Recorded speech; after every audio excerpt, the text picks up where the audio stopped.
আসসালামু আলাইকুম সুপ্রিয় দর্শক, সবাইকে স্বাগত জানিয়ে শুরু করছি আমার আজকের রেসিপি। তৈরি করে দেখাচ্ছি চিকেন কাচ্চি বিরিয়ানি। আজকের বিরিয়ানির রেসিপিটি আমি খুবই সহজে আর ঝামেলাহীনভাবে প্যাকেট মশলায় করে দেখাবো। পুরো ভিডিওটি দেখবেন, আশা করছি সবার ভালো লাগবে।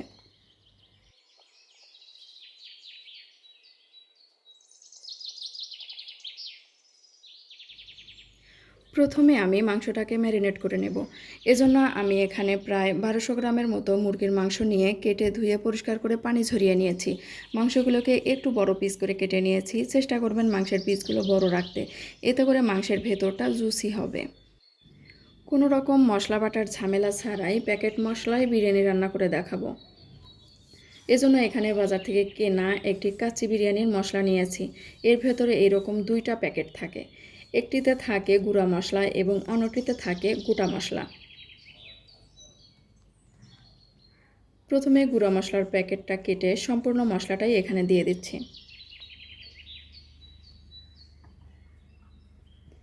আমি আলাদা করে কোনো আদা বা রসুন বাটা দিচ্ছি না, এই একটি প্যাকেটেই সব রকম মশলা দেয়া আছে।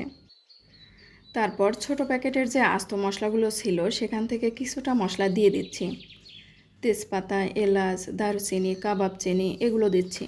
শাহি জিরা সহ আরও কিছুটা মশলা রেখে দিলাম রাইস রান্নাতে ব্যবহার করব বলে। এরপর হাফ কাপ টক দই ভালো করে ফেটিয়ে দিয়ে দিচ্ছি। দিয়ে দিচ্ছি পেঁয়াজ বেরেস্তা 1 মুঠো পরিমাণ, 1 চা চামচ চিনি এবং কিশমিশ, আলু বোখারা ও বাদাম কুচি। এখানে 1 মুঠো পরিমাণ কিশমিশ আর কাঠবাদাম, কাজু বাদাম ও চীনাবাদাম কুচি আছে 1 মুঠো পরিমাণ। আর আলু বোখারা আছে 3 পিস। আলু বোখারা আমার বাসায় ছিল না বলে যা ছিল তাই দিয়েছি। আপনি চাইলে 8 থেকে 10 পিস আলু বোখারা এখানে দিতে পারেন। আর বাদাম কুচি অবশ্যই দেওয়ার চেষ্টা করবেন, এতে করে বিরিয়ানির অথেন্টিক টেস্ট পাওয়া যায়। এরপর দিচ্ছি বেরেস্তা ভাজার তেল, এখানে হাফ কাপের একটু বেশি হবে তেল আছে। এরপর ভালো করে সব কিছুকে মিশিয়ে নিতে হবে। অবশ্যই খেয়াল রাখবেন মাংসের সব জায়গায় যেন মশলা ভালো করে লেগে যায়। এ পর্যায়ে যত ভালো করে আপনি মশলা মাখাতে পারবেন আপনার বিরিয়ানির টেস্ট ততই ভালো হবে। লবণ দিতে ভুলে গিয়েছিলাম, তাই স্বাদমতো কিছুটা লবণ দিয়ে হাতের সাহায্যে আবারও ভালো করে মেখে নিচ্ছি। মাখা হয়ে গেলে ঢেকে রেখে দেব কমপক্ষে আধা ঘন্টা। এর মাঝে চলুন বাদ বাকি কাজ করে নেই। এখানে মাঝারি সাইজের 5টা আলু নিয়ে তাতে অল্প একটু কালার মিশিয়ে ভেজে নিয়েছি। তারপর চলে এসেছি চুলায়। একটা হাঁড়িতে পর্যাপ্ত পরিমাণ পানি দিয়ে তাতে রেখে দেওয়া গোটা মশলাগুলো দিয়ে দিচ্ছি। আরও দিচ্ছি লবণ। আমি 2 চা চামচ ভরে ভরে লবণ দিয়েছি। এ পর্যায়ে লবণটা বেশি করে দিতে হবে, যেন বিরিয়ানির যে রাইসটা রান্না করব তাতে লবণের পরিমাণ ঠিকঠাক হয়। পানি ভালোভাবে ফুটে উঠলে লবণের পরিমাণ চেক করে নেবেন। এ সময় যদি লবণের পরিমাণ চড়া থাকে তাহলে বুঝবেন এতে বিরিয়ানির যে ভাতটা রান্না করছি তাতে লবণের পরিমাণ ঠিকঠাক হবে।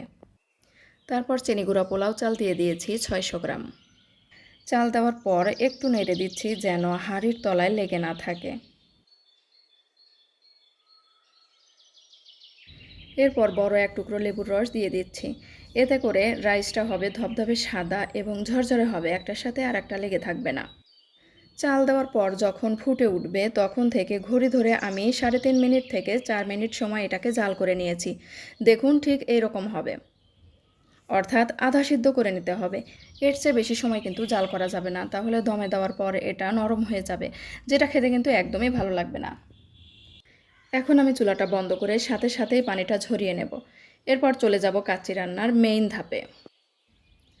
আগে থেকে যে মাংসটা মেখে রেখেছিলাম ওইটাকে আবারও একবার ভালো করে মেখে হাঁড়ির তলায় সুন্দর করে বিছিয়ে নেব। এরপর ভাজা আলুগুলো দিয়ে দেব।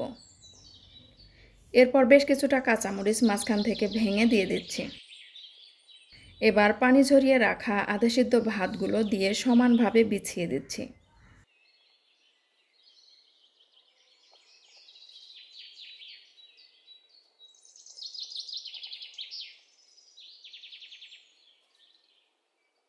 এক কাপ হালকা গরম দুধের ভিতর 3 টেবিল চামচ ঘি মিশিয়ে সেইটা চারদিকে ছড়িয়ে দিতে হবে। এই দুধেই কিন্তু রান্নাটা হবে, এর বাইরে আমি কোনো প্রকার পানি ইউজ করব না। অল্প একটু পানিতে কিছুটা ফুড কালার মিশিয়ে দিয়ে দিচ্ছি। আমি খুব বেশি কালার চাচ্ছি না, তাই খুব কম পরিমাণে কালার এখানে ইউজ করেছি। একদম শেষে দিয়ে দিচ্ছি পেঁয়াজের বেরেস্তা। তারপর ঢাকনাটাকে সিল করার জন্য 1.5 কাপ পরিমাণ আটা, পরিমাণ মতো পানি দিয়ে ডো বানিয়ে রেখেছিলাম। এবার এই ডোটাকে হাঁড়ির মুখে সমানভাবে লাগিয়ে দিতে হবে।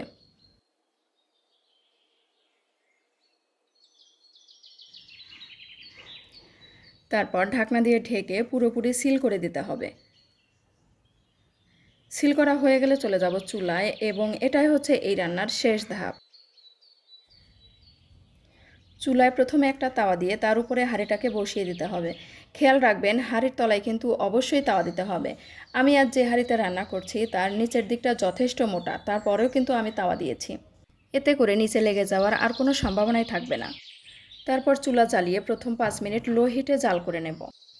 প্রথম 5 মিনিট লো হিটে জাল করাটা খুবই জরুরি, কারণ আমি দেখেছি শুরুতেই যদি হাই হিটে রান্না করি তবে মাংস থেকে পানিটা বের হতে পারে না, যার ফলে নিচে পোড়া লেগে যায়। আর প্রথমেই লো হিটে রান্না করলে হয় কি, মাংস থেকে পর্যাপ্ত পরিমাণে পানি বের হয়, যা পরবর্তীতে হাই হিটে রান্না করলে আর পোড়া লাগার কোনো চান্সই থাকে না। মনে রাখবেন, প্রথমে 5 মিনিট লো হিটে, তারপর 7 থেকে 8 মিনিট হাই হিটে রান্না করার পর চুলার আঁচ একদমই কমিয়ে দমে বসিয়ে রাখতে হবে 1 ঘন্টা 10 মিনিট। ফিরে এলাম প্রায় 1.5 ঘন্টা পর। 1 ঘন্টা 10 মিনিট পর আমি চুলা অফ করে এভাবেই রেখে দিয়েছিলাম। সাথে সাথেই ঢাকনাটা খুললে অনেক সময় দেখা যায় বিরিয়ানির যে ভাত সেটা একটু শক্ত টাইপের হয়, তাই আমি চুলা অফ করার পর এভাবে রেখে দিয়েছিলাম আরও 20 মিনিট। এবার একটি ছুরির সাহায্যে আমি 4-5টা একটু ছাড়িয়ে নিয়েছি, তারপর ঢাকনাটা তুলে নিয়েছি। আর এটা খোলার সাথে সাথেই বিরিয়ানির অপূর্ব একটা গন্ধ আপনি পাবেন। এই গন্ধেই আপনি বুঝতে পারবেন যে এটার স্বাদ কেমন হতে পারে। ঢাকনা খোলার পর প্রথমে আপনাকে যে কাজটা করতে হবে তা হলো একটি কাঠির সাহায্যে দেখে নিতে হবে নিচে কোনো পানি আছে কি না। যদি পানি থাকে তাহলে আবারও চুলায় বসিয়ে কিছুক্ষণ জাল করে নিতে হবে। আমার কাচ্চিতে কোনো পানি নেই, দেখতে পাচ্ছেন কাঠিটা একদম ক্লিন এসেছে। এইবার বিরিয়ানি চেক করার পালা। আমি আপনাদের একটু দেখাচ্ছি, দেখুন এটা কতটা পারফেক্ট হয়েছে। ভাতটা একদম ঝরঝরে হয়েছে, মাংসগুলো একদম পারফেক্টভাবে সিদ্ধ হয়ে গেছে, আর নিচে কিন্তু একটুও পোড়া লাগেনি। সার্ভিং ডিশে বেড়ে আপনাদের একটু দেখাচ্ছি, দেখুন বিরিয়ানির চালটা কত সুন্দরভাবে ঝরঝরে আর নরম হয়েছে। শক্ত টাইপের ঝরঝরে হলে বিরিয়ানি খেতে মোটেও ভালো লাগে না। তো এই ছিল আমার আজকের রেসিপি ভালো লাগলে ট্রাই করবেন, আর আমার বাংলাদেশি রেসিপি চ্যানেলের সাথে থাকবেন আশা করছি।